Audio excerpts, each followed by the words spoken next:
December 24th, 1945. The Sodder home in Fayetteville, West Virginia, erupts in flames. 5 children are missing from the second floor. No bodies found in the wreckage. Firefighters arrive too late. The house collapses into ash. Maurice and Jenny Sodder, Sicilian immigrants, raised 9 children in a quiet coal mining town. They ran a small coal delivery business. Neighbors described them as hardworking, proud, and fiercely protective of their kids. Maurice woke to loud explosions. Flames blocked the stairs. He grabbed a ladder. It was gone. The phone line was cut. A neighbor's truck wouldn't start. He couldn't reach the 5 children upstairs. Forensic experts examined the ashes of the Sodder home. No skeletal fragments were found despite temperatures high enough to preserve bone. The burn patterns were uneven, some areas untouched, others fully consumed. Human remains should have been detectable. They weren't. The absence defied science. The sheriff ruled the children incinerated. No autopsy. No inquest. Muddy footprints near the driveway vanished by morning. A detective's private notes questioned the fire's origin, but were never pursued. The Sodders believed their immigrant status, and Maurice's criticism of Mussolini silenced real investigation. Days before Christmas, a neighbor reported seeing a woman in a dark coat near the Sodder porch, speaking to one of the children. Unverified accounts describe her offering a ride. Was it an abduction? Rumors pointed to child traffickers or retaliation. The woman was never identified. Subscribe to this channel for a new unsolved case every week. January 1967. A photograph arrives at the Sodder home. On the back, typed Louis Sodder, 1966. The man in the photo bears a striking resemblance to the missing boy, now grown.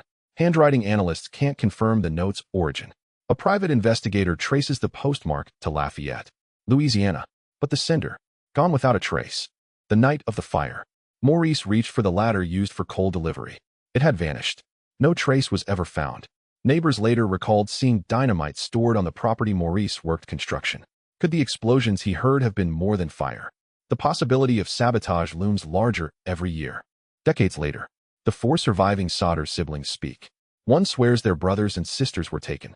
Another says they likely perished, but admits the family never healed. Grief lingers in their voices. To this day, none can agree on what really happened that Christmas Eve. December 24th, 1945. The Sodder home in Fayetteville, West Virginia, burns to the ground. 5 children vanish. No remains. No explanation.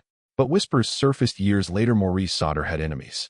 His trucking business hauled coal across state lines, drawing threats from powerful syndicates.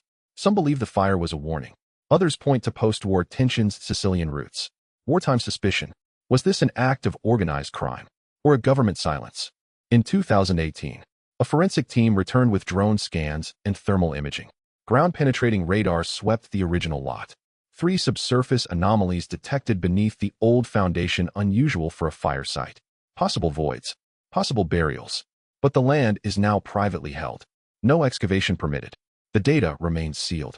The truth locked beneath layers of soil and legal red tape. Science reached the edge but could not cross.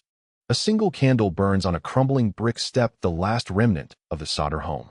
It flickers in the wind. A child's laugh echoes unexplained. Untraceable. The 5 Sodder children were never found. No arrests were made. The case remains unsolved. That is where the case stands today. Subscribe so you never miss a case like this one.